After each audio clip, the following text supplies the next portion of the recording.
সময় এসেছে সাজাতে হবে এই দিনের বাগান। শুধু হেলায় খেলায় যেন কেটে না যায় সম্ভাবনার ক্ষণ। আজ সময় এসেছে সাজাতে হবে এই দিনের বাগান। শুধু হেলায় খেলায় যেন কেটে না যায় সম্ভাবনার ক্ষণ। নর্থ সাউথ বিশ্ববিদ্যালয় কর্তৃক আয়োজিত আজকের এই কোরআন কনফারেন্স এবং সিরাত এক্সিবিশনের সম্মানিত সভাপতি মাননীয় ভিসি মহোদয়, উপস্থিত সম্মানীয় অতিথিবৃন্দ, শিক্ষকবৃন্দ, উপস্থিত আমার প্রাণপ্রিয় শিক্ষার্থী এবং অভিভাবকবৃন্দ, আমাকে অনুরোধ করা হয়েছে আপনাদের, বিশেষ করে শিক্ষার্থীদের নানা প্রশ্ন থাকে মনে, সেই প্রশ্নগুলোর উত্তর দেওয়ার জন্য। আমি আশা করেছিলাম যে হয়তো কিছু প্রশ্ন আসবে, সেটা যে পরিমাণে এত বেশি হবে সেটা আমি অবশ্য কল্পনা করিনি। প্রশ্ন যে পরিমাণ এসেছে আমাদের কাছে সেটি হলো 9 শতাধিক। 9 শতাধিক প্রশ্নের উত্তর দেওয়ার জন্য আমার কমপক্ষে 9 দিন সময় প্রয়োজন। একজন ব্যক্তির পরিপূর্ণতার জন্য ধর্ম কতটা গুরুত্বপূর্ণ, এই প্রশ্ন শুধুমাত্র একটি প্রশ্ন উত্তর দেওয়ার জন্য আসলে অনেক সময়ের প্রয়োজন। আমি শুধুমাত্র অল্প কয়েক মিনিটের মধ্যে কয়েকটি কথা আরজ করতে চাই। আমাদের জীবনের লক্ষ্য বা উদ্দেশ্য নিশ্চয়ই শুধুমাত্র খেয়ে পরে ঘুমিয়ে কাটানো হতে পারে না। কি বলেন, হতে পারে? একজন মানুষের জীবনের লক্ষ্য উদ্দেশ্য কি শুধু খেয়ে পরে ঘুমিয়ে কাটানো? তাহলে অন্য যে কোনো প্রাণীর সাথে মানুষের জীবনের পার্থক্যের জায়গাটা ঠিক কোথায়? আপনার আমার জীবনের লক্ষ্য বা উদ্দেশ্য একমাত্র আপনাকে বাতলে দিতে পারে আল্লাহর কালাম কোরআনে কারীম। এজন্য একজন মানুষের জীবনের লক্ষ্য বা উদ্দেশ্য যদি তিনি জানতে চান, তিনি যদি তার চূড়ান্ত লক্ষ্য স্থির করতে চান, আবিষ্কার করতে চান, তাহলে তাকে অবশ্যই কোরআনের ছায়াতলে আসতে হবে, দ্বীনের ছায়াতলে আসতে হবে। আল্লাহর দ্বীন এবং কোরআনে কারীম পরিষ্কারভাবে মানুষের জীবনের লক্ষ্য বিভিন্ন পাতায় পাতায় কোরআনে আল্লাহ তাআলা উল্লেখ করেছেন। পৃথিবীর যত সভ্যতা আছে, যত সংস্কৃতি আছে, আমাদেরকে অনেক কিছু দিতে পারবে। মানুষ পৃথিবীতে কেন এসেছে, কোথা থেকে এসেছে, কোথায় ব্যাক করে যাচ্ছে, কালের গর্ভে হারিয়ে যাচ্ছে, তার পরের পরিণতি ঠিক কোথায়, এ সম্পর্কে ধারণা দিতে পারে একমাত্র কোরআনে কারীম। এজন্য নিজের জীবনের লক্ষ্য জানবার প্রয়োজনে, নিজের চূড়ান্ত উদ্দেশ্য এটি স্থির করবার প্রয়োজনে আমাদেরকে দ্বীনের সামনে সমর্পণ করতে হয়। এছাড়া প্রকৃতিগতভাবে আল্লাহ রাব্বুল আলামিন মানুষকে সৃষ্টি করেছেন এমনভাবে, প্রত্যেকটা মানুষ জন্মগতভাবে, প্রকৃতিগতভাবে মহান রব্বুল আলামিনের কাছে নিজেকে সমর্পণ করবার চেষ্টা করে। এক মহান সত্তার কাছে নিজেকে সমর্পণ করা ছাড়া মানুষের আত্মা কখনো পরিপূর্ণ প্রশান্তি পায় না। মানুষের সুখে দুঃখে রব্বুল আলামিনের সঙ্গে সম্পৃক্ত হওয়ার প্রয়োজন প্রত্যেকটা মানুষ বাই নেচার অনুভব করে, প্রকৃতিগতভাবে মানুষ ফিল করে। অতএব এই অনুভবটা মানুষকে একমাত্র জাগাতে পারে এবং এই চাহিদা পূরণ করতে পারে আল্লাহর কালাম কোরআনে কারীম তথা দ্বীন। সম্মানিত উপস্থিতি, মানুষের নৈতিকতার চূড়ান্ত মানদণ্ড ঠিক করে দিতে পারে আল্লাহর দ্বীন কোরআনে কারীম। মানুষ যখন নিজে থেকে নিজের ভালো মন্দের মানদণ্ড ঠিক করে, তখন মানুষ তার প্রয়োজন অনুযায়ী মানদণ্ড ঠিক করে। রব্বুল আলামিন যখন মানুষের নৈতিকতার চূড়ান্ত মানদণ্ড ঠিক করে দেন, তখন সেটা কিয়ামত পর্যন্ত মানুষের জন্য অপরিবর্তিত থাকে, সেটা মানুষকে সঠিক পথে পরিচালিত করে এবং সর্বকালে সকল সমাজে, সকল সভ্যতায় সেটা রিলেভেন্ট থাকে এবং সেটার প্রয়োগ থাকে বাস্তবিক। আজ থেকে ১৫০০ বছর আগে মুহাম্মদ সাল্লাল্লাহু আলাইহি সাল্লাম আল্লাহর পক্ষ থেকে পাওয়া ওয়াহির ভিত্তিতে যে সমস্ত কথা বলে গেছেন, আজকের পৃথিবীর সাথে বহু সংকটের সাথে আমরা মেলালে দেখব সেগুলো যেন আজকের বাস্তবতা আল্লাহ তাআলা নাজিল করেছেন। আজকের পৃথিবী পরিবেশ বিপর্যয়ের শিকার। পরিবেশ বিপর্যয়ের শিকার হয়ে আমরা বৃক্ষরোপণের গুরুত্ব আরোপ করছি। আমরা পরিবেশ বিপর্যয়ের শিকার হয়ে পরিবেশ রক্ষা করবার গুরুত্ব আমরা বিভিন্নভাবে মানুষকে ব্যাখ্যা করছি। কিন্তু আজ থেকে প্রায় ১৫০০ বছর আগে যখন পৃথিবীর পরিবেশ বিপর্যস্ত ছিল না, যখন ফ্যাক্টরি রেভলিউশন হয়নি, যখন কালো ধোঁয়ার কারণে মানুষের জীবনযাত্রা ব্যাহত হয়নি, ঠিক সেই সময়ের পৃথিবীতে মহানবী হযরত মুহাম্মদ সাল্লাল্লাহু আলাইহি সাল্লাম এমন কিছু দিক নির্দেশনা দিয়ে গেছেন যেগুলো আজকে প্রায় ১৫০০ বছর পরেও মনে হচ্ছে আজকের প্রেক্ষিতে তিনি দিয়ে গেছেন। তিনি একদিকে বৃক্ষরোপণের গুরুত্ব আরোপ করেছেন। তিনি বলেছেন, তোমাদের কারোর হাতে যদি গাছের কোনো চারা থাকে, অপরদিকে সে দেখতে পায় ইসরাফিল সিংহে ফুৎকার দিতে যাচ্ছেন, সৃষ্টি জগতের সব ধ্বংস হয়ে যাবে, মহাপ্রলয়ের আয়োজন চলছে, এমতো পরিস্থিতিতেও যেন সে তার হাতে থাকা গাছের চারাটি রোপণ করে দেয়। ধ্বংসযজ্ঞ চলবে, মহাপ্রলয় সংগঠিত হবে, আমি এই চারা রোপণ করে কি লাভ হবে সে চিন্তা না করে একজন মুসলিম তার হাতের চারা রোপণ করবে, এবং এই গাছ থেকে যদি কোনো মানুষ, কোনো প্রাণী, কোনো পোকামাকড়, কোনো কীটপতঙ্গ, কোনো পিপিলিকা, যে কোনো প্রাণী সেখান থেকে কোনো কিছু গ্রহণ করে, সেটা অক্সিজেন হতে পারে, খাবার হতে পারে, ছায়া হতে পারে, অন্য কোনো দিক থেকে উপকারিতা হতে পারে, আল্লাহ রাব্বুল আলামিন পরিষ্কারভাবে নবী সাল্লাল্লাহু আলাইহি ওয়াসাল্লামের হাদিস বলছে, ওই ব্যক্তি যিনি গাছ রোপণ করেছেন তাকে মানুষ, অন্যান্য প্রাণীদের যত উপকার হবে এই বৃক্ষরোপণের ফলে তার সবগুলোর সওয়াব আল্লাহ তাআলা তাকে দান করবেন। সম্মানিত উপস্থিতি, আজকের পৃথিবী নানা কারণে নারীদের অধিকার নিয়ে সোচ্চার, নারীদের প্রতি যে সমস্ত বৈষম্য হচ্ছে সে সমস্ত বৈষম্য দূর করবার জন্য, জুলুমমুক্ত পৃথিবী গড়বার জন্য আজ আমরা সোচ্চার। আমরা কি জানি ১৫০০ বছর আগে মহানবী মুহাম্মদ সাল্লাল্লাহু আলাইহি সাল্লাম যে কোরআন আল্লাহর কাছ থেকে আমাদেরকে এনে দিয়েছেন, সেই কোরআনে শুধুমাত্র নারীদের সূরা নামে সূরাতুন নিসা নামে একটা বিশাল বড় সূরা আলাদা স্বতন্ত্র আল্লাহ তাআলা নাজিল করেছেন। আমরা কি জানি মুহাম্মদ সাল্লাল্লাহু আলাইহি সাল্লাম সহ বেশিরভাগ নবী রাসূলকে আল্লাহ তাআলা কোনো পুত্র সন্তানের বাবা করেন নাই, কন্যা সন্তানের বাবা করেছেন। ইমাম মালিক রহমতুল্লাহি আলাইহি তিনি বলেছেন, আল আম্বিয়া ওয়া আবুল বানাত, বেশিরভাগ নবী রাসূলদেরকে দেখা যায় তারা বেশিরভাগই ছিলেন কন্যাদের বাবা, ছেলেদের বাবা নয়। নবীজি সাল্লাল্লাহু আলাইহি সাল্লাম বলেছেন, কোনো বাবা মা যদি কোনো কন্যা সন্তানকে, দুটি কন্যা সন্তানকে সঠিকভাবে লালন পালন করে, কোনো বৈষম্য না করে, অবিচার না করে, জুলুম না করে, তাদেরকে সঠিক দিশা দেয়, আল্লাহ রাব্বুল আলামিন ওই বাবা মাকে জান্নাতে নিবেন, তার গ্যারান্টি এবং দায়িত্ব নবী সাল্লাল্লাহু আলাইহি সাল্লাম নিয়েছেন। সম্মানিত উপস্থিতি, আজকের পৃথিবী যে সমস্ত সংকট দেখছে, আমরা ঢাকায় বসবাস করি, ঢাকায় ফুটপাত দখলের এক মহোৎসব সব সময় চলতে থাকে আমরা জানি। আমরা রাস্তাঘাট দখল করার যে সমস্ত মহড়া দেখি, সেগুলো দেখে প্রত্যেকটা মানুষ ত্যক্ত বিরক্ত। ১৪০০ বছর আগের মক্কায় কয়েকশো বা কয়েক হাজার মানুষের বসবাস ছিল। মরুভূমির এই বিশাল দেশে রাস্তায় কখনো যানজট হতে পারে সেই চিন্তাও মানুষের ছিল না। তিনি সেই সময় বলেছেন, ইয়াকুমুল জুলুসা আলাত তারিক, খবরদার কেউ রাস্তা দখল করে বসবে না। আপনি যদি কিয়ামত পর্যন্ত মানবতার প্রতিটি সংকটের সমাধান চান, তাহলে সেই সমাধানের সূত্র খুঁজে পাবেন কোরআনে এবং নবী সাল্লাল্লাহু আলাইহি সাল্লামের হাদিসে। এজন্যই একজন মানুষের জীবনে ধর্ম, একজন মানুষের জীবনে আরো স্পেসিফিকলি বললে শুধু ধর্ম নয়, প্রচলিত অর্থে ধর্ম নয়, বরং দ্বীন অত্যন্ত গুরুত্বপূর্ণ। দ্বীন ছাড়া আমরা কেউ আমাদের জীবনের লক্ষ্য, আমাদের জীবনের মূল উদ্দেশ্য, আমরা কেন এসেছি, আমরা কেন খেয়ে পরে বেঁচে থাকি, আমাদের জীবনের এই লক্ষ্য আমরা স্থির করতে পারবো না। সম্মানিত উপস্থিতি, আল্লাহ রাব্বুল আলামিনের কাছে একমাত্র মনোনীত দিন, আল্লাহ বলেছেন, ইন্নাদ দীনা ইনদাল্লাহিল ইসলাম, আল্লাহর কাছে একমাত্র মনোনীত দিন ইসলাম। এটি কোনো মানুষের বানানো নয়, এটি আল্লাহর পক্ষ থেকে তার রাসূলের মাধ্যমে এসেছে আমাদের কাছে। অন্যান্য মানব রচিত ধর্মের মতো এটাকে কোনো প্রচলিত ধর্ম মনে করলে এটি হবে আমাদের সবচেয়ে বড় ভুলের জায়গা। রব্বে কারীম আমাদের সবাইকে পরিপূর্ণ দ্বীনের অনুসরণ করবার তৌফিক দান করুন। এরপরে প্রশ্ন হলো, আমাদের যেহেতু পড়ালেখার অনেক চাপ থাকে, মাঝে মাঝে দ্বীন এবং দুনিয়া একসাথে ম্যানেজ করা অনেক কঠিন হয়ে পড়ে, তখন অনেক হতাশ হয়ে পড়ি। আমি এমন সিচুয়েশন থেকে কিভাবে বের হয়ে আসব এবং কিভাবে দ্বীন এবং দুনিয়া একসাথে ম্যানেজ করতে পারবো? অত্যন্ত গুরুত্বপূর্ণ আরেকটি প্রশ্ন।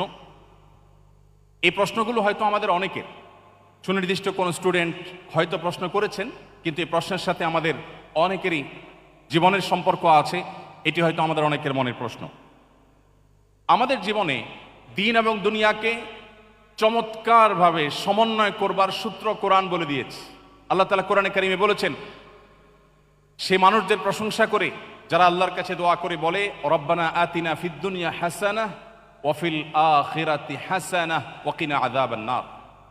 যে মানুষেরা আল্লাহর কাছে দোয়া করে নিবেদন করে বলে, আল্লাহ দুনিয়াতে আপনার কাছে আমি কল্যাণ চাই, আখেরাতেও আপনার কাছে আমি কল্যাণ চাই, আল্লাহ রাব্বুল আলামিন সেই মানুষদের প্রশংসা করেছেন। এখানে অত্যন্ত চমৎকারভাবে দুনিয়া এবং আখেরাতের সমন্বয় করা হয়েছে। আপনারা সবাই কম বেশি জেনে থাকবেন, নবী করিম সাল্লাল্লাহু আলাইহি সাল্লামের জীবনের একটি ঘটনা ছিল। তার সাহাবীদের কয়েকজন উৎসুক হয়ে নবীজি সাল্লাল্লাহু আলাইহি সাল্লামের ব্যক্তিগত জীবনযাত্রাকে তারা গভীরভাবে পর্যবেক্ষণ করবার সিদ্ধান্ত গ্রহণ করলেন। তারা নিবিড়ভাবে পর্যবেক্ষণ করে দেখলেন যে মুহাম্মদ সাল্লাল্লাহু আলাইহি সাল্লাম বিশেষ কোনো আমল করেন কিনা যেটা তারা জানেন না। কিন্তু তারা গভীরভাবে পর্যবেক্ষণ করে দেখলেন না, এমন কোনো স্পেশাল আমল নাই। 5 ওয়াক্ত নামাজ তিনি পড়ছেন, তাও আবার কোরআনে বলে দিয়েছে ফাইদা কুদিয়াতিস সালাত ফান্তাশিরু ফিল আরদি ওয়াবতাগু মিন ফাদলিল্লাহ। নামাজ শেষ হয়ে গেলে মসজিদ থেকে বেরিয়ে পড়ো, জীবিকা নির্বাহের জন্য, জীবিকা আহরণ করবার জন্য তুমি আল্লাহর জমিনে ছড়িয়ে পড়ো। তো মুহাম্মদ সাল্লাল্লাহু আলাইহি সাল্লাম সেই আয়াতের উপর আমল করছেন। তিনি সারাদিন আমলে মগ্ন থাকছেন না, শুধুমাত্র আমল ও ইবাদতই করছেন না, তিনি দিন এবং দুনিয়াকে অত্যন্ত চমৎকারভাবে সমন্বয় করছেন। তার জীবনযাত্রা দেখে ওই কয়েকজন সাহাবী তারা নিজেদের মধ্যে বলাবলি করলেন যে মুহাম্মদ সাল্লাল্লাহু আলাইহি সাল্লাম আল্লাহর নবী এবং রাসূল, তার ব্যাপারটি ভিন্ন, আমরা কি এভাবে করলে চলবে? তাহলে আমরা কি করব? আমরা আমাদের জীবনে আল্লাহর ইবাদতের জন্য পরিপূর্ণভাবে পুরো জীবনকে আমরা উৎসর্গ করব। তখন ওই কয়েকজন সাহাবী সিদ্ধান্ত নিলেন। একজন বললেন, আমি জীবনে কখনো আর বিবাহ করব না, সারা জীবন শুধু ইবাদতবন্দি করব, সংসারের ঝামেলা আমি যাব না। আরেকজন বললেন, আমি প্রতিদিন রোজা রাখবো, আমার জীবনে আর কখনো দিনের বেলা পানাহার করব না, সারা জীবন আমি নফল রোজা রাখবো। এভাবে এক একজন যখন এক একটা সংকল্পের কথা ব্যক্ত করছেন, নবীজি ইতিমধ্যে হাজির হয়েছেন এবং তাদের কথা শুনেছেন। তিনি বলেছেন, তোমরা কি আলাপ করছিলে? তখন তারা বললে, হে আল্লাহর রাসূল, আমরা এই আলাপ করেছি। নবীজি বলেছেন, দেখো, তোমাদের চাইতে আল্লাহকে আমি সবচেয়ে বেশি ভয় করি, অথচ আমি কোনোদিন রোজা রাখি, নফল রোজা, আবার কোনোদিন পানাহার করি। আমি বিবাহ করেছি, আমার সংসার আছে, আমার জীবন আছে, আমার পরিবার আছে, আমার দুনিয়ার ব্যস্ততা আছে। আমি শুধুমাত্র ধর্ম বা দিন পালন করতে গিয়ে আমার দুনিয়াকে এক পাশে রেখে ঠেলে দিয়ে দুনিয়াকে আমি ভুলে গিয়ে আমার জীবন যাপন করিনি।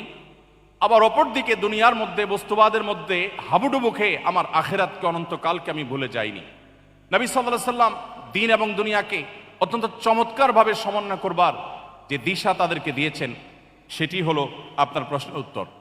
অর্থাৎ আমরা যদি মুহাম্মদ সাল্লাল্লাহু আলাইহি সাল্লামকে পরিপূর্ণভাবে অনুসরণ করি, আমরা যদি কোরআনের পাতা খুলে আমাদের জীবনের গাইডলাইন গ্রহণ করি, তাহলে ইনশাআল্লাহ তাআলা আমাদের জীবনে অনাস্থা, হতাশা, বিশেষ করে আজকে ঘরে ঘরে ডিপ্রেশন, গত কয়েক বছরে বিশেষ করে কোভিড-19 সময় আমাদের তরুণদের মধ্যে, বিশ্ববিদ্যালয় পড়ুয়া শিক্ষার্থীদের মধ্যে প্রচুর পরিমাণ ফ্রাস্ট্রেশন, প্রচুর পরিমাণ হতাশা, প্রচুর পরিমাণে আত্মবিশ্বাসের অভাব দেখা দিয়েছে। অনেক তরুণরা আত্মহত্যার পথে পর্যন্ত পা বাড়িয়েছে। সম্মানিত উপস্থিতি, আপনি যদি আপনার জীবনের লক্ষ্য খুঁজে পেতে চান, আপনি যদি মানসিক প্রশান্তি চান, আল্লাহ বলেছেন, আল্লাহ বিযিক্রিল্লাহি তাতমাইন্নুল কুলুব। তুমি যদি আল্লাহকে স্মরণ করতে পারো, তুমি যদি আল্লাহকে স্মরণে রাখতে পারো, তাহলে এটা তোমার অন্তরকে প্রশান্ত করবে। অতএব আপনার হতাশা দূরের জন্য আপনি কোরআন এক হাতে তুলে নিন, অপর হাতে সিরাতে রাসূল তুলে নিন, ইনশাআল্লাহ আপনার হতাশা আল্লাহ তাআলা দূর করবেন। এরপরে প্রশ্ন হলো, এই ফিতনা সংকুল সময় আমরা কিভাবে আমাদের ঈমান মজবুত ও অটুট রাখতে পারি? এ ব্যাপারে ডক্টর আজহারি কথা বলেছেন এবং আমাদেরকে গাইডলাইন দিয়েছেন। আমরা সেই গাইডলাইন ফলো করলে ইনশাআল্লাহ বিদিনিল্লাহ আমরা ফিতনা সংকুল সময় ঈমানকে রক্ষা করতে পারবো। নবী সাল্লাল্লাহু আলাইহি সাল্লাম ভবিষ্যৎবাণী করেছেন, কিয়ামতের আগে পৃথিবীতে এমন একটা পরিবেশ আসবে, জ্বলন্ত কয়লা হাতে রাখা যত কঠিন হবে, মানুষের জন্য ঈমান বক্ষে ধারণ করে রাখা সেরকম কঠিন হবে। আজকে পৃথিবীর যেদিকে তাকাবেন আপনি দেখবেন ইসলামোফোবিয়া, চতুর্দিকে আপনি দেখবেন ইসলামের প্রতি ভীতি ছড়ানো হচ্ছে।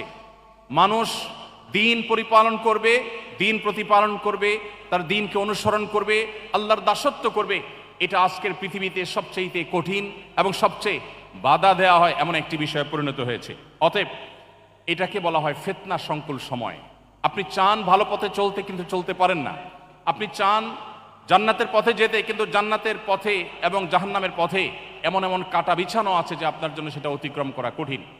সময়ত উপস্থিতি, এই ফিতনা সংকুল সময় ঈমানকে মজবুত করবার জন্য একদিকে আমাদের কোরআন এবং সুন্নাহকে আঁকড়ে ধরতে হবে, অপরদিকে আমাদেরকে একটি দ্বীনি এনভায়রনমেন্টের মধ্যে নিজেদেরকে রাখতে হবে। এবং তৃতীয়ত আমাদেরকে আল্লাহর কাছে দোয়া করতে হবে, রব্বানা লা তুজিগ কুলুবানা বা'দা ইয হাদাইতানা ওয়া হাব লানা মিন লাদুনকা রাহমাহ ইন্নাকা আনতাল ওয়াহ্হাব। হে আল্লাহ, আপনি আমাকে হেদায়েত দেওয়ার পর আর আমাকে পথভ্রষ্ট করবেন না, আমাকে হেদায়েতের উপর অটল রাখুন। রব্বে করিমের কাছে আমাদের দোয়া অনবরত অব্যাহত রাখতে হবে। এরপরে প্রশ্ন হলো, অজু ছাড়া ইস্তেগফার ও দুরূদ পড়া যাবে কিনা? অজু ছাড়া ইস্তেগফার এবং দুরূদ পড়া যাবে কিনা, এর প্রশ্নের উত্তর হলো, আল্লাহ রাব্বুল আলামিন যে বিষয়গুলো মানুষের জন্য সবচাইতে আবশ্যক, যেটা ছাড়া মানুষ তার ঈমানকে ধরে রাখা, আল্লাহর সাথে কানেকশনকে ধরে রাখা কঠিন, সে বিষয়গুলোকে আল্লাহ তাআলা সহজ করে দিয়েছেন। এর মধ্যে একটা হলো ইস্তেগফার এবং যে কোনো তাসবিহ এবং দোয়া। একজন ঈমানদার প্রতিটা মুহূর্তে আল্লাহর কাছে দোয়া করার মুখাপেক্ষী।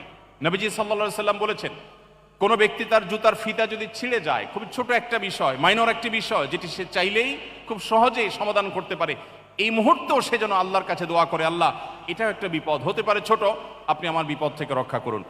তো প্রতি মুহূর্তে যেহেতু আমাদের দোয়া করতে হয়, এই জন্য দোয়ার জন্য অজু শর্ত নয়, কারণ প্রত্যেকবার অজু করে দোয়া করা এটা আমাদের জন্য কঠিন হবে। এই জন্য আল্লাহ তাআলা দোয়ার জন্য অজুর কোনো শর্ত রাখেননি। একজন ঈমানদার বিনা অজুতে এবং যেই কোনো মুহূর্তে, এমনকি গোসল ফরজ হলেও ওই মুহূর্তে একজন ঈমানদার আল্লাহর কাছে দোয়া নিবেদন করতে পারেন, ইস্তেগফার করতে পারেন, তাসবিহ তাহলিল পড়তে পারেন এবং দুরূদ পাঠ করতে পারেন। অতএব আমরা যে কোনো মুহূর্তে এই আমলগুলো করতে পারি, বিশেষ করে যখন আমরা পবিত্র জায়গায় থাকব, শারীরিকভাবে অপবিত্র হলেও এই আমলগুলো করা যাবে। এরপরের প্রশ্ন হলো, আমি জানি যে আমি যা করেছি তা ভুল এবং আমি আন্তরিকভাবে তওবা করি এবং আল্লাহর কাছে ক্ষমা চাই, কিন্তু কিছু সময় পর আমি আবার একই ভুলে পতিত হই, এরপর দোষবোধ ও আল্লাহ থেকে বিচ্ছিন্নতা অনুভূত হয়। আমি কিভাবে এই চক্র ভাঙতে পারি এবং সত্যিকারে নিজেকে নিয়ন্ত্রণ করতে পারি, যাতে একই পাপ বারবার না করি? এই প্রশ্ন আমার মনে হয় আমাদের কম বেশি সবারই। কি বলেন, এই প্রশ্নের বাইরে কেউ আছেন? আমরা কি কেউ গুনাহমুক্ত আছি? আমরা কি কেউ পাপমুক্ত আছি? প্রতি মুহূর্তে আমাদের গুনাহ হচ্ছে। যিনি প্রশ্ন করেছেন আমি তাকে অ্যাপ্রিসিয়েট করছি, কারণ একজন মানুষ গুনাহে লিপ্ত হওয়ার পর তার মধ্যে যে অপরাধ বোধ জাগ্রত হয়, তার মধ্যে যে আল্লাহর সামনে জবাবদিহি করার বোধ জাগ্রত হয়, এটাই হলো মানুষের জীবনের সবচেয়ে বড় মূল্যবান সম্পদ। একজন ঈমানদারের জীবনের সবচেয়ে ভালো জিনিস হলো এটি। এই অনুশোচনা, এটাই হলো তওবার মূল সূত্র।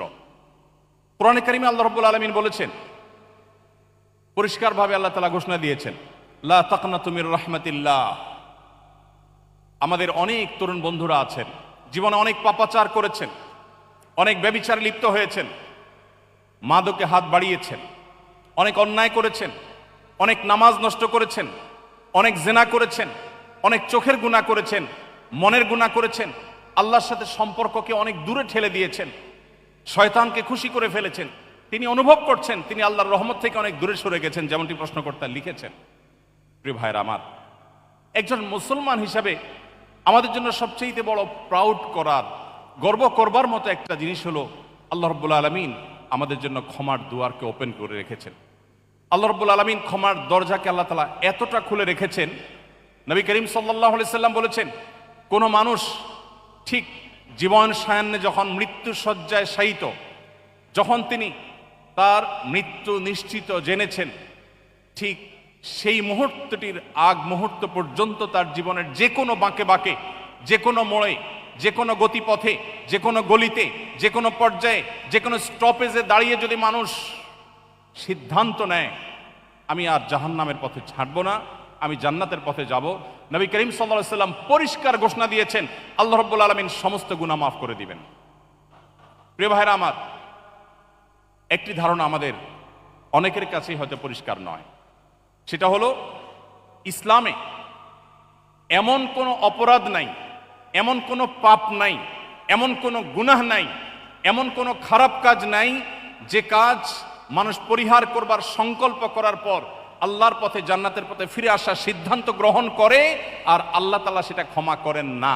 ক্ষমার অযোগ্য পাপ বলতে আল্লাহর কাছে কোনো অপরাধ নাই।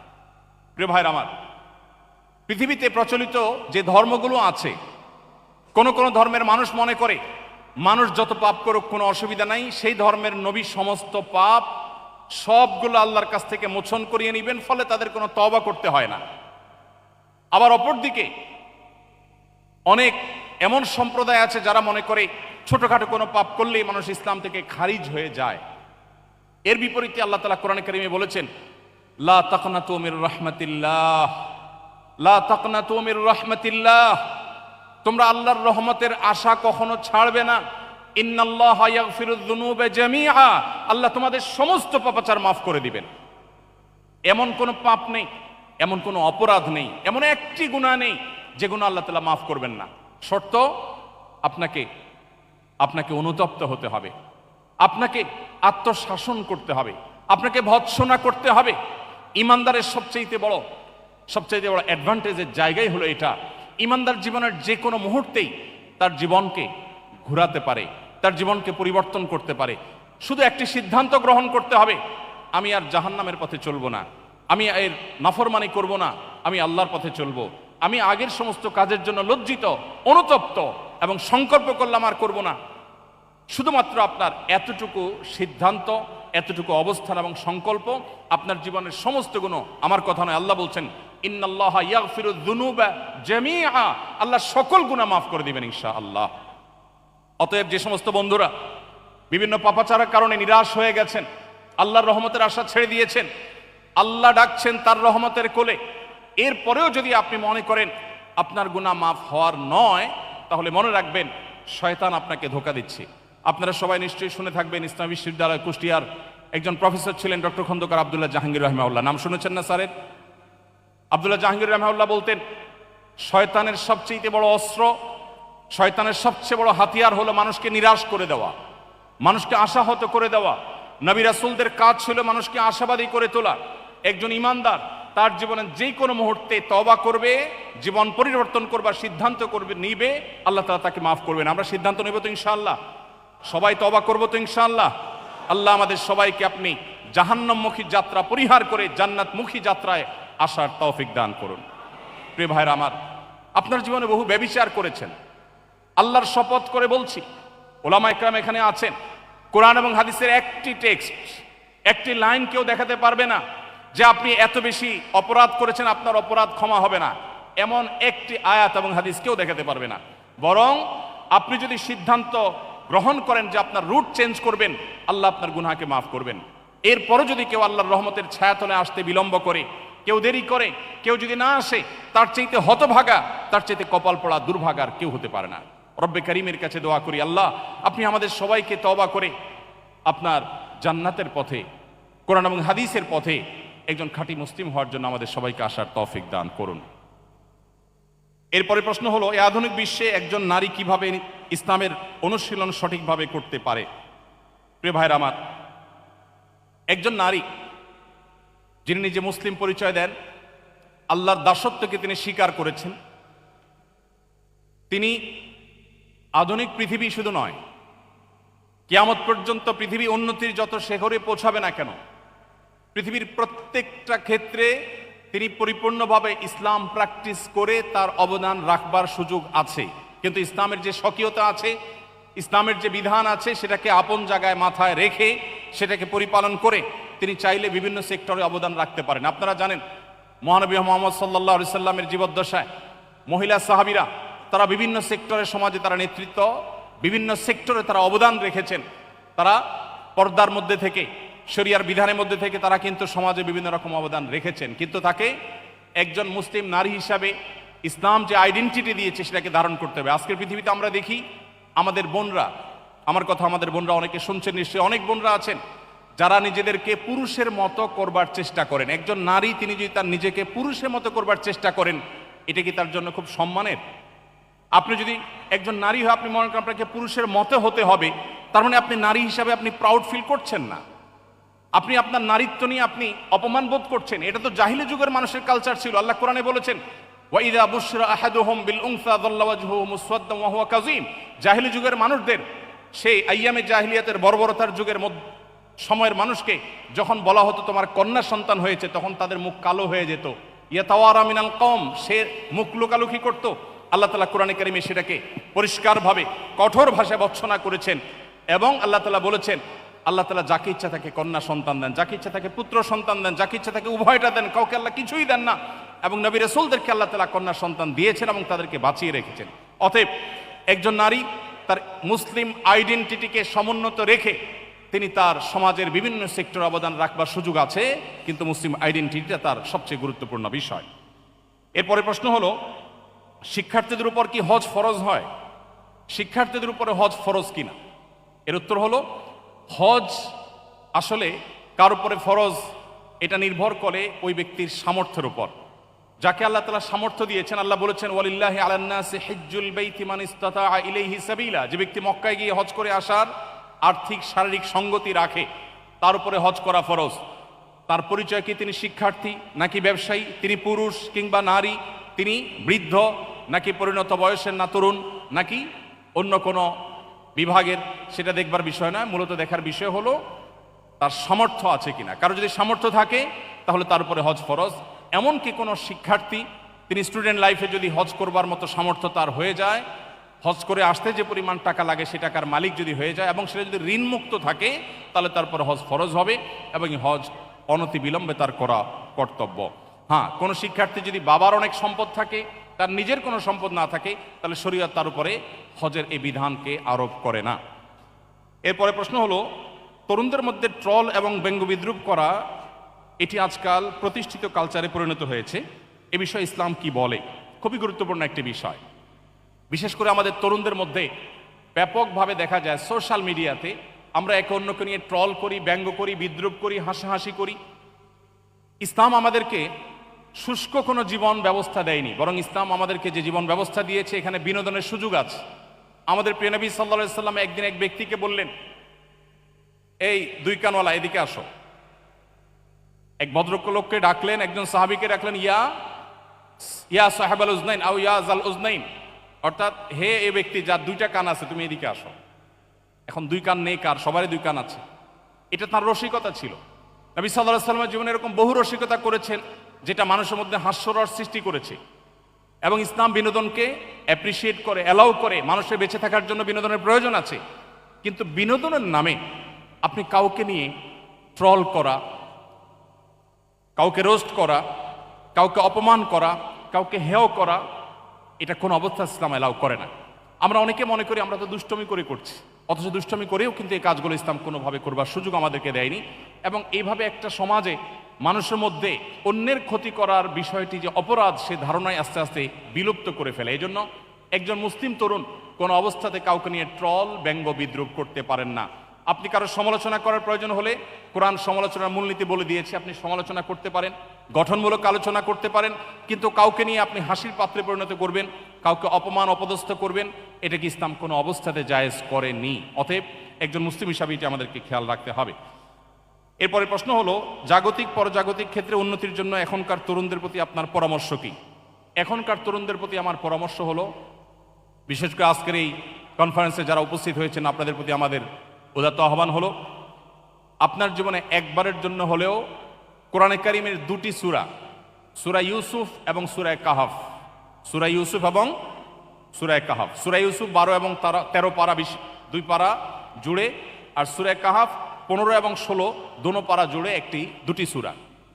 সূরা ইউসুফের মধ্যে আপনাকে কোরআনে কারিমে আল্লাহ তাআলা পরিষ্কারভাবে শিখিয়েছেন কিভাবে একজন তরুণ তার জীবনের প্রচণ্ড লোভ, প্রচণ্ড আকর্ষণ, প্রচণ্ড অন্যায়ের প্রতি আগ্রহ, টান, এটি থাকার পরও সে নিজেকে আত্মরক্ষা করবে।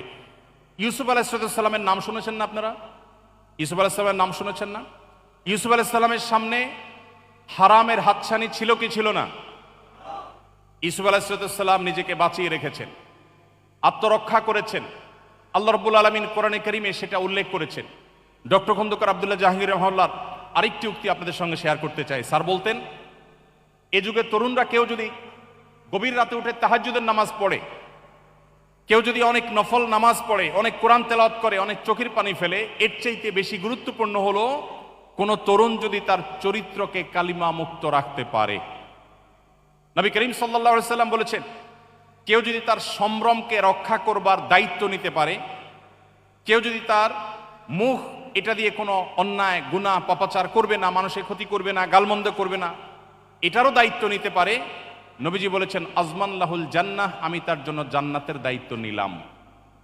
প্রিয় ভাইরা, তরুণদের জন্য এই কাজটা সবচেয়ে কঠিন কাজ। আজকে এমন একটা সমাজে আমরা বসবাস করছি যে চরিত্রে কোনো কালিমা লাগেনি, সে তারুণ্য আজ খুঁজে পাওয়া বড় কঠিন হয়ে গেছে, সোনার হরিণ হয়ে গেছে। অথচ অথচ কয়েকটি প্রশ্নের উত্তর দেওয়া ছাড়া একটা মানুষ কিয়ামতের দিন তার পা নাড়াতে পারবে না। এর ভিতরে একটা হলো তারুণ্যকে মানুষ কিভাবে কাটিয়েছে। আমাদের নবী করিম সাল্লাল্লাহু আলাইহি সাল্লাম তরুণদেরকে অনেক বেশি ভালোবাসতেন। একটি হাদিসও আমার জানা নেই যে হাদিসে নবী বৃদ্ধদেরকে সম্বোধন করেছেন আলাদা করে। দুটি হাদিসের কথা আমি জানি। একটি হলো নারী জাতিকে সম্বোধন করে বলেছেন ইয়া মাশারান নিসা, হে নারীগণ। আরেকটা হলো যুবকদেরকে সম্বোধন করে নবীজি বলেছেন ইয়া মাশারাস শাবাব, হে যুবকরা। এই দুটি সম্প্রদায়কে নবী সাল্লাল্লাহু আলাইহি সাল্লাম আলাদা করে অ্যাড্রেস করে অত্যন্ত আবেগ মাখা কণ্ঠে কিছু কথা বলেছেন। এর ভিতরে একটা হলো মান ইসতাতা মিনকুমুল বাআতা ফালিয়াতাজাওয়াজ, হে তরুণরা, তোমাদের মধ্যে যারা বিবাহ করবার সামর্থ্য রাখে সে যেন বিবাহ করে, আর এর মাধ্যমে সে তার চরিত্রকে হেফাজত করবে। আজ গোটা পৃথিবীতে যে মানব সভ্যতা টিকে আছে এটা পরিবার ব্যবস্থাপনার মধ্য দিয়ে টিকে আছে। পৃথিবীর যে সমস্ত দেশগুলো বিবাহকে ডিনাই করেছে, যারা বিবাহ বহির্ভূত সম্পর্ককে অ্যাপ্রিসিয়েট করেছে, সেই দেশগুলোতে আজ মানুষের জন্মের হার এমন একটা ভয়াবহ পর্যায়ে গিয়ে পৌঁছেছে যে সংশ্লিষ্ট প্রায় প্রত্যেকটা উন্নত দেশ তাদের দেশের নাগরিকদেরকে প্রণোদনা দিয়ে নানা রকমের ঘোষণা দিয়ে নানা রকমের সুযোগ সুবিধা দিয়েও শিশু সন্তান জন্মের হার স্বাভাবিক করতে পারছে না। জার্মানির মতো দেশ বাহির থেকে, সিরিয়া থেকে রিফিউজিদেরকে ওয়েলকাম করছে, কারণ দেশ চালাবার জন্য পর্যাপ্ত মানুষ দেশে তৈরি হচ্ছে না। বৃদ্ধরা মারা যাচ্ছেন, তাদের জায়গাগুলো পূরণ হচ্ছে না, কারণ মানুষের জন্মের হার এটা পারিবারিক এই বন্ধনের মধ্য দিয়ে, বৈবাহিক সম্পর্কের মধ্য দিয়ে হয়। যে সমাজ বিবাহকে ডিনাই করেছে, বৈবাহিক সম্পর্ককে ডিনাই করেছে, সেই সমাজ নিশ্চিতভাবে এই ক্রাইসিসের মুখোমুখি হয়েছে, হচ্ছে এবং হবে। এজন্য একজন তরুণ তার জীবনকে, তার তারুণ্যকে গুনাহমুক্ত রাখা, জেনামুক্ত রাখা, এটা হলো সবচেয়ে বড় চ্যালেঞ্জের বিষয়। আল্লাহ আমাদের সবাইকে তৌফিক দান করুন। এরপরে প্রশ্ন হলো আধুনিক প্রজন্মের জন্য উপযোগী এবং আমাদের সংশয় দূর করবে এরকম বইয়ের সাজেশন দিবেন প্লিজ। আমি শুধুমাত্র একটি বইয়ের কথা বলবো, সেটা হলো যেটা আমি শুরুতে বলেছি, কোরআনে কারীম। আপনাদের মধ্যে কে কে আছেন যে কোরআনে কারীমের শুরু থেকে শেষ পর্যন্ত একবার অন্তত পড়ে দেখেছেন? যারা আছেন একটু হাত তোলাবেন। পড়েছেন আপনারা? মাশাআল্লাহ, ধন্যবাদ। অনেক মানুষ পড়েছেন দেখে আনন্দিত হলাম। যারা পড়েননি, কোরআনে কারীমের শুরু থেকে শেষ পর্যন্ত একবার অর্থ সহকারে বুঝে পড়বেন, এরপরে সুযোগ থাকলে বারবার পড়বেন। কোরআন এমন একটা মহাগ্রন্থ, যেই মহাগ্রন্থ আপনাকে পৃথিবীতে কিয়ামত পর্যন্ত আসা মানুষকে যে কোনো সংকটে অত্যন্ত পরিষ্কার গাইডলাইন করবে, পথ দেখাবে। অতএব আমরা মনে করি যে আধুনিক সময়, আধুনিক প্রজন্মের জন্য অন্য কোনো বই বোধহয় উপযোগী। আমি বলবো কোরআন সবচেয়ে বেশি উপযোগী। সকল যুগে, সকল সমাজের জন্য সবচেয়ে পারফেক্ট বইয়ের নাম কোরআনে কারীম। অতএব কোরআন আমাদেরকে পড়তে হবে। এরপরে প্রশ্ন হলো পড়াশোনায় প্রোডাক্টিভিটি বাড়াতে কোন সুন্নাহ বিশেষভাবে পালনীয়? শুধু পড়াশোনা নয়, আমাদের পুরো জীবনে সামগ্রিকভাবে জীবনে যদি প্রোডাক্টিভিটি বাড়াতে চাই, জীবনে বরকত যদি আনতে চাই, দুটি সুন্নাহ আমল করতে হবে। কয়টি সুন্নাহ? দুটি। নাম্বার এক, আমাদের জীবনে রাতে তাড়াতাড়ি শোয়ার অভ্যাস করতে হবে। রাতে তাড়াতাড়ি শোয়া সুন্নাত, এটাকে আমরা জানি, অনেকে হয়তো জানি না। আম্মাজান আয়েশা বলেছেন নবী করিম সাল্লাল্লাহু আলাইহি সাল্লাম এশারের আগে কথা বলা, এশারের আগে ঘুমানো এটা অপছন্দ করতেন, আর এশারের পরে কথা বলা অপছন্দ করতেন। এই যে গভীর রাত পর্যন্ত আমরা জেগে থাকি, এটা নবী সাল্লাল্লাহু আলাইহি সাল্লামের আদর্শের পরিপন্থী। দুর্ভাগ্যজনক বাস্তবতা, পৃথিবীর পূর্ব থেকে পশ্চিম প্রত্যেকটা দেশে, প্রতিটা দেশ যারা নিজেদেরকে উন্নতির একটা ভালো পর্যায়ে নিয়ে গেছে, প্রত্যেকটা দেশে মানুষ সন্ধ্যার পরপর শুয়ে পড়ে, আমরা সবাই কম বেশি জেনে থাকবো, এবং সকালে ভোরে উঠে তারা কাজ শুরু করে। কিন্তু অবাক করা একটা ব্যাপার হলো শুধু বাংলাদেশ নয়, প্রায় সব মুসলিম প্রধান দেশগুলোতে আমরা জানি যে গভীর রাত পর্যন্ত আমরা জেগে থাকি এবং সকালে ঘুমিয়ে থাকি। এই কালচার আমাদের সমাজে আছে না নাই? আছে। অথচ এটা হলো মানুষের জীবনে বরকত নষ্ট করার, প্রোডাক্টিভিটি নষ্ট করার সবচেয়ে বড় কারণগুলোর মধ্যে একটা।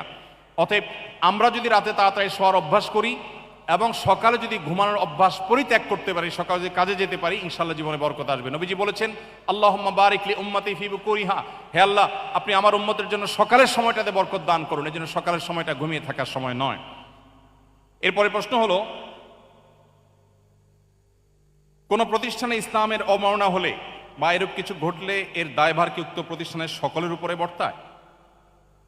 কোরআনে কারিমে আল্লাহ রাব্বুল আলামিন 5 জায়গায় বলেছেন একটা কথা, 5 বার রিপিট করেছেন, সেটা হলো ওয়ালা তাজিরু ওয়াজিরাতুন উইজরা উখরা, লা তাজিরু ওয়াজিরাতুন উইজরা উখরা। আল্লাহ রাব্বুল আলামিন কারোর পাপের বোঝা, একজনের পাপের বোঝা আরেকজনের উপরে চাপিয়ে দেন না। কেউ যদি কোনো পাপে লিপ্ত হয়, কেউ যদি কোনো অন্যায় লিপ্ত হয়, এর দায়ভার তার উপরে চাপানো হয়। সামগ্রিকভাবে সবার উপরে গণহারে দায় চাপানো এটা ইসলামের বা কোরআনের শেখানো কোনো পদ্ধতি নয়। তবে কোনো অপরাধ যদি হয়, সে অপরাধের পেছনে যদি কারোর হাত থাকে, কেউ যদি সিস্টেমিক্যালি সে অপরাধটা তৈরি হতে সাহায্য করে, ভূমিকা রাখে, প্রশ্রয় দেয়, তাহলে যে যতটুকু দায়ী আল্লাহর কাছে তিনি ততটুকু জবাবদিহি করবেন এবং তাকে আল্লাহ তার ততটুকু শাস্তির মুখোমুখি করবেন। কিন্তু কোনোভাবেই একটা অপরাধকে গণহারে সবার উপরে চাপিয়ে দেওয়ার এই কালচার ইসলাম বিশ্বাস করে না। এরপরে প্রশ্ন হলো, আপনাকে নর্থ সাউথ ইউনিভার্সিটিতে স্বাগতম। দয়া করে আমাদের বাবা মাদের উপদেশ দিন যেন আমাদের দ্রুত বিয়ে দিয়ে পবিত্র জীবন যাপনের সুযোগ করে দেয়। খুব কমন প্রশ্ন এবং এটা অলমোস্ট সকল অনুষ্ঠানে, সকল প্রোগ্রামে আমাদের তরুণদের এই প্রশ্ন থাকে। এখানে অনেক বাবা মা আছেন, আমি জানি অভিভাবকরা আজকে আহত হয়েছেন এবং এই প্রোগ্রামে অংশগ্রহণ করেছেন। যারা বাবা মা আছেন, প্যারেন্টস আছেন, তারা তরুণদের এই আর্তনাদ কি শুনতে পাচ্ছেন? তরুণদের এই চিৎকার কি আপনারা শুনতে পাচ্ছেন? আমি আপনাদেরকে তরুণদের এই মনের ভাষাটা সিরিয়াসলি আপনাদেরকে পাঠ করার, অনুধাবন করার বিনীত অনুরোধ করতে চাই। আপনারা অনেকে জেনে থাকবেন, আমাদের নবী করিম সাল্লাল্লাহু আলাইহি সাল্লাম বলেছেন, তোমার সন্তানের জন্য যদি উপযুক্ত পাত্র খুঁজে পাও, উপযুক্ত পাত্রী খুঁজে পাও, উপযুক্ত জীবনসঙ্গী খুঁজে পাও, তাহলে তাদেরকে বিয়ে দিতে বিলম্ব করবে না। যদি করো তাহলে পৃথিবীতে ফ্যাসাদ এবং ব্যত্যয় সৃষ্টি হবে, বিশৃঙ্খল হবে, পৃথিবী তার যে গতি সেটা হারিয়ে ফেলবে। আজ পৃথিবীর প্রত্যেকটা উন্নত দেশে আপনি দেখবেন পৃথিবী তার গতি হারিয়ে ফেলেছে। যখন সে দেশগুলো একসময় জন্ম নিয়ন্ত্রণ করবার জন্য প্রণোদনা দিত, এখন সন্তান জন্মের জন্য একটা সন্তান দিলে এত ডলার, দুইটা সন্তান জন্ম দিলে এত বেশি ডলার, এত বেশি সুযোগ সুবিধা প্রত্যেকটা উন্নত দেশ দিচ্ছে। একটি উন্নত দেশ বাকি নেই যে এই সমস্যা তারা ফেস করছে না। মানুষের সন্তান জন্ম দেওয়ার যে টেন্ডেন্সি, এটা বৈবাহিক এই সম্পর্ক যদি না থাকে, পৃথিবী থেকে মানব সভ্যতা হারিয়ে যাবে। এজন্য কোরআনে ইসলামী শরিয়ার যে দণ্ডবিধি রেখেছে, এর মধ্যে সবচেয়ে কঠিন শাস্তি রেখেছে বিবাহ বহির্ভূত সম্পর্কের জন্য। কোনো বাবা মা তার সন্তানকে যদি সময় মতো বিবাহ দিতে গাফিলতি করেন, সন্তান যদি কোনো পাপাচারা লিপ্ত হয়, তার চরিত্র নষ্ট করে, তাহলে পৃথিবী তার গতি হারাবে, স্বাভাবিকত্ব হারাবে, মানুষের জন্মের হার এটা আস্তে আস্তে থমকে যাবে। মানুষ যখন অবৈধ পথে বিবাহ বহির্ভূত সম্পর্কে, হারাম সম্পর্কের মধ্য দিয়ে তার চাহিদাকে পূরণ করতে পারবে, বিবাহ করার আগ্রহ মানুষের কমে যাবে। পৃথিবীতে এই যে সংকট তৈরি হলো, সন্তান যে বিপদগামী হলো, এর জন্য বাবা মা অবশ্যই দায়ী হবেন। আল্লাহর কাছে তাদেরকে জবাবদিহি করতে হবে। যারা মুরব্বীরা আছেন, প্যারেন্টস যারা আছেন, বাবা মা যারা আছেন, আমি তাদেরকে বলতে চাই, আপনারা যখন এখনকার তরুণদের বয়সে ছিলেন, তখন সোশ্যাল মিডিয়ার এই ভয়াবহতা, তখন আজকে যে সমস্ত ফিতনা আছে, এই ফিতনাগুলো তখন এতটা ভয়াবহ ছিল না। এখন সন্তানদের সামনে হাজারো ফিতনার হাতছানি। অতএব সন্তানদের বিয়েদের ব্যাপারে বাবা মা আন্তরিক হতে হবে। সন্তান যখন হারাম সম্পর্ক করে, অনেক বাবা মা আছেন সেটাকে স্বাভাবিক মনে করেন। হারাম সম্পর্কই যদি করে, সেটা যদি আপনার কাছে স্বাভাবিক মনে হয়, তাকে বিয়ে দিতে সমস্যাটা কোথায়? হ্যাঁ, বিয়ে দিলে যদি মনে করেন যে এখন অসুবিধা, তাহলে উঠে আনার দরকার নাই, শুধু আগদপড়ায় রেখে দেন, আগদপড়ায় রেখে দেন, তাদের পারপাস সার্ভ হয়ে যাক, তারা হারাম সম্পর্ক থেকে বেঁচে যাক, তারা একজন জীবন সঙ্গীকে ঠিক করুন। দেখুন, গোটা পৃথিবীর সকল সভ্যতায় কোনো পুরুষ যদি কোনো নারীর সাথে অবৈধ সম্পর্ক করে, নিজের একজন স্ত্রী আছে, এই অবস্থায় যদি আরেকজন নারীর সাথে সম্পর্ক করে, সেটাকে কি ভালোভাবে দেখে না খারাপভাবে? পৃথিবীর কোনো সমাজ কি এ ব্যাপারে ভিন্ন কোনো দৃষ্টিভঙ্গি রাখে না। ইসলাম এক কাঠি আরো এগিয়ে। ইসলাম বলে, আপনি একজন তরুণ, আপনার জীবনে একজন জীবন সঙ্গিনী আল্লাহ তাআলা লিখে রেখেছেন, যার সঙ্গে আপনার বিয়ে হবে, যিনি আপনার স্ত্রী হবেন।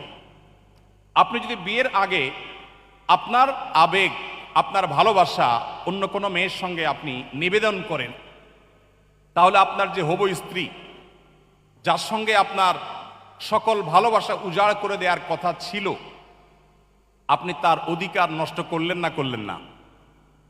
আপনি এখন একজনকে বলছেন তোমাকে ভালোবাসি, তোমাকে ছাড়া বাঁচবো না, এরপরে যাকে বিয়ে করলেন একই কথা আপনি তার সাথে বলছেন। এর চেয়ে বড় মুনাফিকি, এর চেয়ে বড় কপটতা আর কি হতে পারে?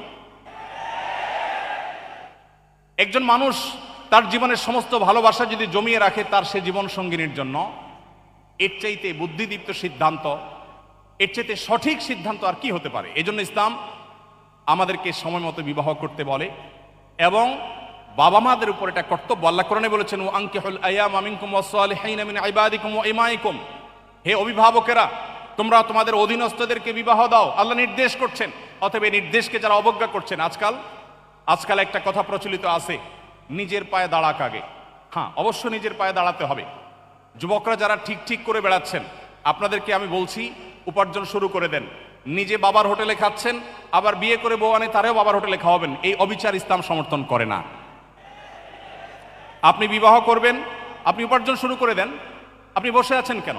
ছাত্র জীবনে উপার্জন করা যায়। আমি ছাত্র জীবনে উপার্জন শুরু করেছি, এবং একদিকে পড়াশোনা করতাম, অপরদিকে বাবার ফ্যামিলিতে সাপোর্ট দিতাম।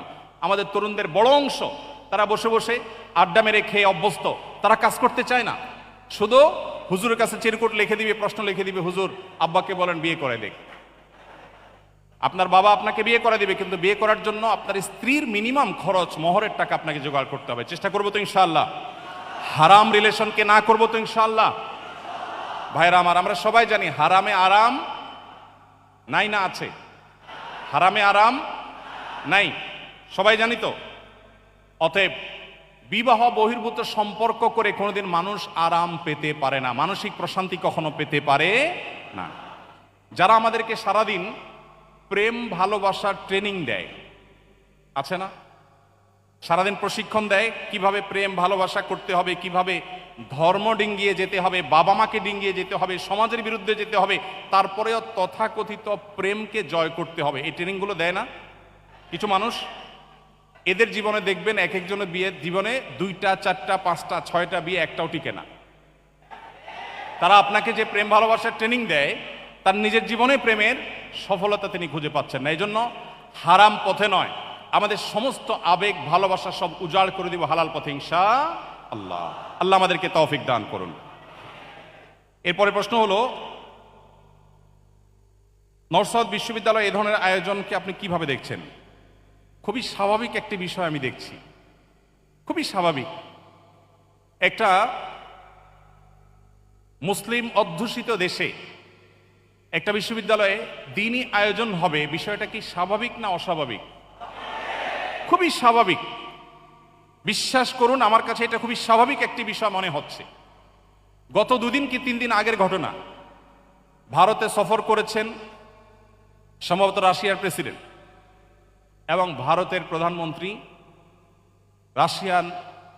রাশিয়ার সে নেতাকে তাদের একটা হিন্দুদের একটা ধর্মগ্রন্থ উপহার দিয়েছেন। আপনারা দেখেছেন না পত্রপত্রিকায়? আমাদের দেশে যদি এরকম কোনো নেতা আসেন অন্য কোনো ধর্মাবলম্বী, তাকে যদি আমাদের কোনো ধর্মগ্রন্থ উপহার দেওয়া হয়, বিষয়টা কি স্বাভাবিক না অস্বাভাবিক? খুবই স্বাভাবিক। একটা মুসলিম অধ্যুষিত দেশে এটা হবে, এটাই স্বাভাবিক। কিন্তু দুর্ভাগ্যজনকভাবে আমাদের সমাজে নানা কারণে দিনটাকে এমন একটা পর্যায়ে নিয়ে রাখা হয়েছে যেন এটা কোনোভাবেই স্পর্শ করা যাবে না, এটা স্পর্শ করলে আমাদের জাত চলে যাবে। এজন্য আমি বিনীতভাবে অনুরোধ করতে চাই, এই বিষয়গুলোকে খুব স্বাভাবিকভাবে আমাদের নিতে হবে। দিন আমাদেরকে সেটা শিখায় এবং সেটা আমাদের অবশ্যই অধিকারের অংশ।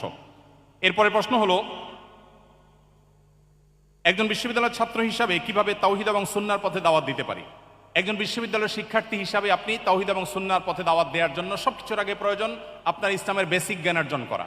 ইসলাম সম্পর্কে বেসিক নলেজ অর্জন করলে আপনি যেটুকু জানেন সেটুকু আপনি পৌঁছাতে পারেন। ইসলাম শুধুমাত্র আলেমদেরকে ধর্ম প্রচারের দায়িত্ব দেয়নি। আল্লাহ কোরআনে কারিমে পরিষ্কারভাবে বলেছেন, নারী হোক আর পুরুষ হোক, যে কেউ সৎ কাজের আদেশ এবং অসৎ কাজে বাধা প্রদান করতে পারে। নবীজি বলেছেন, বাল্লিগু আন্নি ওয়ালাউ আয়া, আমার কাছ থেকে একটি আয়াতও যদি হয় সেটা অন্যদের কাছে তোমরা পৌঁছে দাও।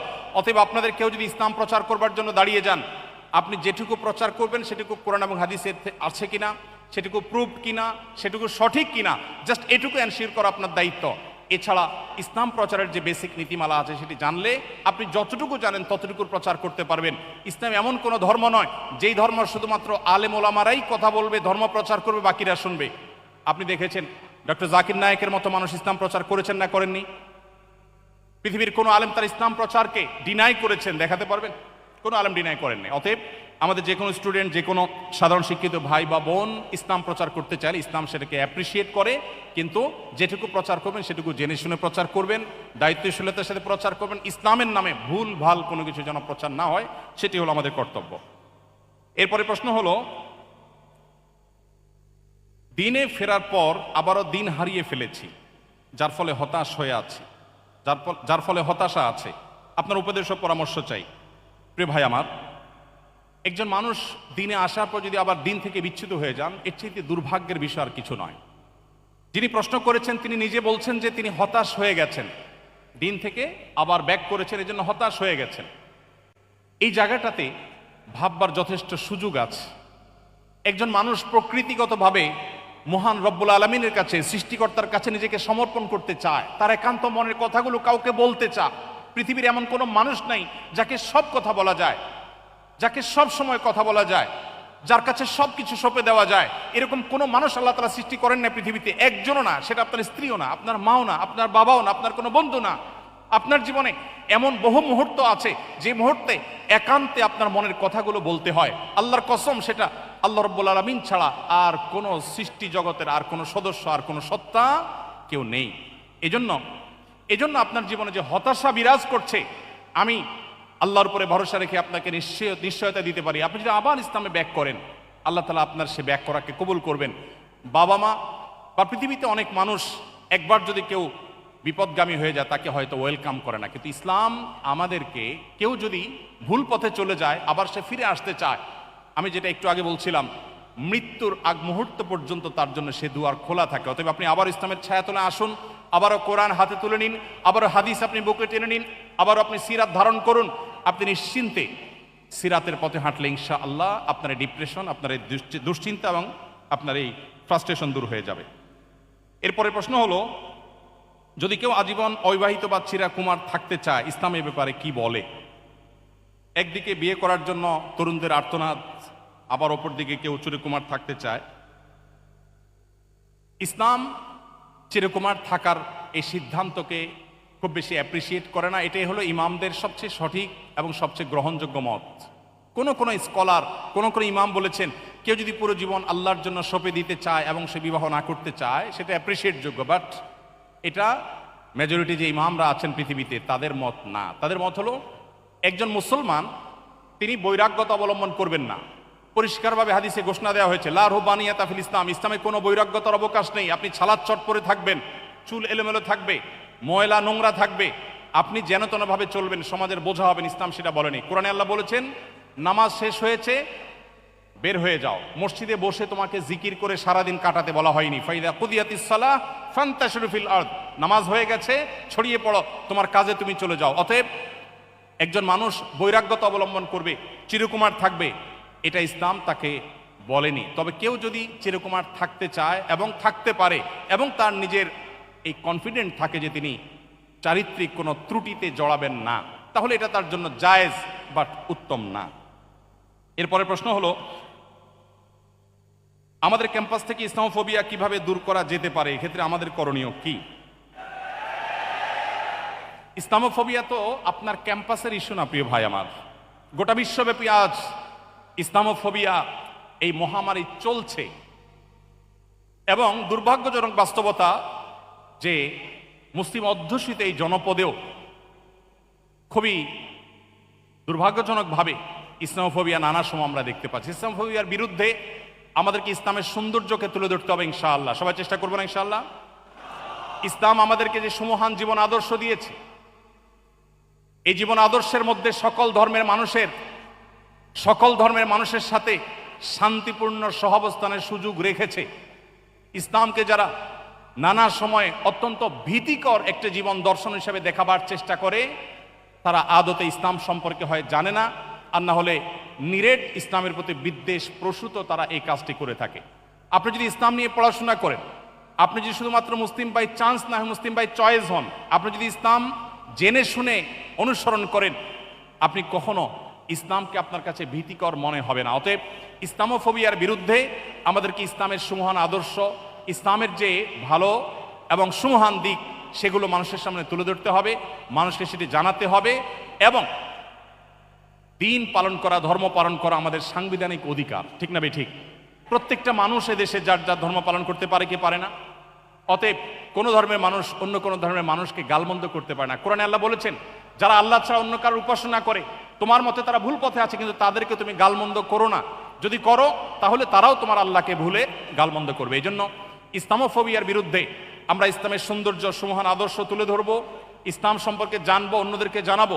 যারা ইসলাম সম্পর্কে নানা রকমের অপবাদ দিয়ে থাকে তারা হয় না জেনে দেয়, আর না হলে বিদ্বেষ প্রসূত দিয়ে থাকে। আল্লাহ তাআলা তাদেরকে হেদায়েত দান করুন, আমরা দোয়া করি। এরপরে প্রশ্ন হলো, একজন নারী হিসাবে আমরা কিভাবে পর্দা রক্ষা করে উদ্যোক্তা হতে পারি এবং নেটওয়ার্কিং করতে পারি? আপনার পরামর্শ ও দিক নির্দেশনা কামনা করছি। প্রিয় বোন আমার, যিনি এই প্রশ্ন করেছেন, আপনি আপনার মুসলিম আইডেন্টিটিকে সর্বোচ্চ সমুন্নত রেখে আপনাকে সব কিছু করবার সুযোগ ইসলাম দিয়েছে, কিন্তু একজন মুসলিম নারী তিনি তার নারীত্ব নিয়ে প্রাউড করবেন। একজন মুসলিম নারী তিনি ছেলে হয়ে যাওয়ার চেষ্টা করবেন না, তিনি পুরুষের মতো হতে পারাটাকে নিজের জন্য গর্বের মনে করবেন না, এটা নারীত্বের জন্য অপমান মনে করবেন। আল্লাহ আমাকে নারী করে সৃষ্টি করেছেন, সমস্ত নবীরা তারা নারীদের মাধ্যমে পৃথিবীতে এসেছেন। অতএব আপনি আপনার সেই নারীত্বের যে স্বকীয়তা সেটাকে বজায় রেখে, সেটা ঠিক রেখে আপনি যে কোনো কাজ করতে পারেন। বিশেষ করে আজকের পৃথিবীতে উদ্যোক্তা হওয়ার জন্য একজন মানুষের যে সমস্ত কার্যক্রম পরিচালনা করতে হয় সেগুলো পর্দার মধ্যে থেকে শরিয়ার বিধানগুলোকে পরিপূর্ণভাবে পালন করেও করা সম্ভব। বিশেষ করে 2025-এর পৃথিবীতে বহু উদ্যোক্তা আছেন পৃথিবীতে, যারা পৃথিবীতে অনেক বেশি পৃথিবীতে মানুষের জীবনমান উন্নত করতে অবদান রেখেছেন, অথচ মানুষ তাদেরকে চিনে না, অথচ তাদের ফেস মানুষ জানে না, কিন্তু তারা অনেক কাজ করেছেন। অতএব আমাদের বোনরা নিঃসন্দেহে সমাজের প্রতি অনেক অবদান রাখবার সুযোগ তাদের আছে, কিন্তু ওই যে মুসলিম আইডেন্টিটি এবং শরিয়ার বিধিবিধানকে সর্বোচ্চ মাথায় রেখে করতে হবে। এরপরে প্রশ্ন হলো, আমার মধ্যে ঈমান হারিয়ে গেছে, বিভিন্ন ধরনের প্রশ্ন আমাকে নাস্তিকতার দিকে ঠেলে দিয়েছে, কিন্তু আমি বুঝতে পেরেছি এখন এই অবস্থায় আল্লাহ কি আমাকে ক্ষমা করবেন? আমি কি পুনরায় মুসলমান হতে পারবো? আমি একটু আগে বলেছি, আল্লাহর ক্ষমার দুয়ার কখনো বন্ধ হয় না যতক্ষণ পর্যন্ত মানুষের নাকের ডগায় স্বাভাবিক নিঃশ্বাস প্রশ্বাস এটি চালু থাকে। অতএব আমরা যে কোনো মুহূর্তে তওবা করব, ফিরে আসব, আল্লাহ তাআলা গ্রহণ করার জন্য প্রস্তুত আছেন। এক মুহূর্ত দেরি নয়, যিনি প্রশ্ন করেছেন এখনই আপনি মনে মনে সিদ্ধান্ত নিন এবং আল্লাহর রহমতের ছায়াতলে ফিরে আসুন, আল্লাহ তাআলা আপনাকে ক্ষমা করবেন। এরপরে প্রশ্ন হলো, আমি কি আমার প্রিয়জনের কবরে তাজা ফুল রাখতে পারি এবং আমি কি আমার বাবা মাকে বলতে পারি যে আমি তাদের আগে মারা গেলে তারা আমার জানাজা এবং কবর পরিদর্শনের সময় ফুল আনুক? ইসলাম আমাদেরকে একটা চমৎকার যৌক্তিক জীবন বিধান দিয়েছে। ইসলামে এমন কিছু নাই যেটা অযৌক্তিক। হ্যাঁ, আমাদের বুঝে না আসতে পারে, কিন্তু অযৌক্তিক কোনো কিছু দেয়নি। একজন জীবিত মানুষ তার ফুলের প্রয়োজন, গ্রান নবী সাল্লাল্লাহু আলাইহি ওয়াসাল্লাম পছন্দ করতেন, ফুল তার পছন্দ ছিল, কিন্তু একজন মৃত মানুষের কবরের উপরে ফুল দেওয়ার কোনো যৌক্তিকতা ইসলাম দেখে না। কারণ হলো ফুল জীবিত মানুষের জন্য প্রয়োজন। অতএব কোনো মানুষ তার মৃত্যুর পর তার কবরে ফুল দেওয়ার ওসিয়ত করা এটা ভালো কোনো ওসিয়ত নয়। তিনি বলতে পারেন আমি ফুলকে ভালোবাসি, মানুষকে ফুল বিতরণ করবে, ফুল গাছ রোপণ করবে, ফুল দিয়ে সমাজ সাজাবে, এটা ওসিয়ত হতে পারে, কিন্তু আমার কবরে ফুল নিয়ে আসবে এটা কোনো প্রশংসনীয় বা ইসলামের দৃষ্টিতে গ্রহণযোগ্য কোনো ওসিয়ত নয়। এরপরে প্রশ্ন হলো, আমার অনেক সহপাঠী সারা বছর ক্লাস, পরীক্ষা ইত্যাদি একাডেমিক কাজে হিজাব বোরকা পরে থাকলেও কোনো অনুষ্ঠান বা ফেস্ট হওয়া মাত্র তারা যথাসম্ভব বেপর্দা হয়ে সেজে আসেন। এ ধরনের অনুষ্ঠানের ক্ষেত্রে পর্দার ব্যাপারে শৈথিল্য করার সুযোগ আছে কি না? দেখুন, যে সমস্ত বোনরা সময় সময় পর্দা করেন আবার সময় সময় পর্দার বিধান থেকে বের হয়ে আসেন, তাদেরকে বলতে চাই ইসলাম এমন একটা জীবন বিধান আমাদেরকে দিয়েছে যেটা মরণ পর্যন্ত আমাদেরকে মেনে চলতে হবে। আমাদের সমাজে বেশিরভাগ মানুষ অপরাধ করে সামাজিকতার কারণে, যারা দুর্নীতি করে, যারা দেশের সম্পদ লুট করে, এই মানুষগুলো বেশিরভাগ মানুষ নিজের পেটের দায়ে লুট করে না। কি বলেন, পেটের দায়ে কেউ দুর্নীতি করে? পেটের দায়ে কেউ দুর্নীতি করে? আমাদের সমাজে যত অপরাধ হয়ে থাকে, এই সামাজিক অপরাধগুলো বেশিরভাগ ক্ষেত্রে হয়ে থাকে তথাকথিত সামাজিকতার জন্য, সমাজে নিজের অবস্থানকে এস্টাবলিশ করার জন্য। অতএব একজন মুসলিম নারী তিনি নিজের এই মনের অবস্থাকে তার সিদ্ধান্ত নিতে হবে এবং সঠিক করতে হবে। তিনি কোনো অবস্থাতেই নিজেকে বিশেষ পরিস্থিতিতে পর্দার বিধান থেকে বের করে আনতে পারেন না। আমরা অনেকে আছি নিয়মিত পর্দা করেন, অথচ বিবাহের কোনো অনুষ্ঠান হচ্ছে সেখানে তিনি পর্দা ছেড়ে দেন। মরণ পর্যন্ত আমাদেরকে দিনের উপর টিকে থাকতে হবে। আল্লাহ বলেছেন ওয়াবুদ রব্বাকা হাত্তা ইয়াতিয়াকাল ইয়াকিন, তুমি তোমার রবের ইবাদত করো মৃত্যু আসার আগ পর্যন্ত। অতএব আমাদেরকে মৃত্যু আসার আগ পর্যন্তই পর্দার বিধান মেনে চলতে হবে। সামাজিকতার খাতিরে যদি আমি আমার দিনকে ছেড়ে দেই, সেটা হবে দ্বীনের নামে আত্মপ্রবঞ্চনা এবং আত্মপ্রতারণা। আল্লাহ তাআলা আমাদেরকে এগুলো থেকে বেঁচে থাকার তৌফিক দান করুন। আমি একেবারে শেষের দিকে চলে আসছি, দুই একটা প্রশ্ন উত্তর দিয়ে আমি শেষ করবো ইনশাআল্লাহ। আমি যদি নিজেকে পুরোপুরি বদলাতে চাই এবং আল্লাহর পথে চলতে চাই, তাহলে প্রথম পদক্ষেপ হিসাবে আমার কি কাজ করা উচিত এবং আল্লাহকে আমার সব ভুল মাফ করবেন? দেখুন, 9 শতাধিক প্রশ্নের উল্লেখযোগ্য সংখ্যক প্রশ্ন এই রিলেটেড, অর্থাৎ আল্লাহ কি আমাকে মাফ করবেন। আমি কিন্তু বারবার করে বলেছি, আল্লাহ তাআলার গুণবাচক নামগুলোর মধ্যে একটা হলো তাওয়াব। আল্লাহর গুণবাচক নামগুলোর ভিতরে একটা কি? তাওয়াব। তাওয়াব শব্দের অর্থ হলো যিনি বারবার বান্দার গুনাহ মাফ করেন। অতএব একজন মানুষ, একজন মুসলমান, তিনি আল্লাহর কাছে তওবা করে ফিরে আসবেন এবং আল্লাহর কাছে ক্ষমা চাইবেন, এটাতে আল্লাহ তাআলা খুশি হন, আল্লাহ পছন্দ করেন এবং ভালোবাসেন। অতএব আপনি আপনার জীবনকে যদি পরিবর্তন করতে চান, প্রথম কাজ হবে তওবা করা, যে আপনি ট্র্যাক চেঞ্জ করবেন, রুট পরিবর্তন করবেন, জাহান্নাম থেকে জান্নাতের পথে আসবেন, কোরআন এবং হাদিসের পথে আসবেন। দ্বিতীয় কাজ হবে আপনি কোরআন এবং হাদিসের পথে চলবার জন্য একটি দ্বীনি এনভায়রনমেন্ট এবং পরিবেশে নিজেকে রাখবেন, তাহলে আপনার জন্য দ্বীন পরিপালন করা সহজ হবে। তৃতীয়ত আল্লাহর কাছে আপনি কায়েমুল বাক্যে দোয়া করবেন। ইনশাআল্লাহ এই ত্রিমুখী প্রচেষ্টার মাধ্যমে আল্লাহ তাআলা আপনাকে আপনার দ্বীনের উপরে টিকে থাকার তৌফিক দান করবেন। সময়ত ভাইরা, রাত অনেক গভীর হয়েছে এবং আমাদের শেষ করতে হবে, যেহেতু ফজর নামাজ পড়তে হবে। একটু আগে আমরা বলেছি, গভীর রাত পর্যন্ত জেগে থাকা এটা সুন্নাহ পরিপন্থী এবং সুন্নাহ লাইফস্টাইলের সঙ্গে সঙ্গতিপূর্ণ নয়। অতএব আমরা আজকে এই প্রশ্নোত্তর সেশন এখানে শেষ করছি।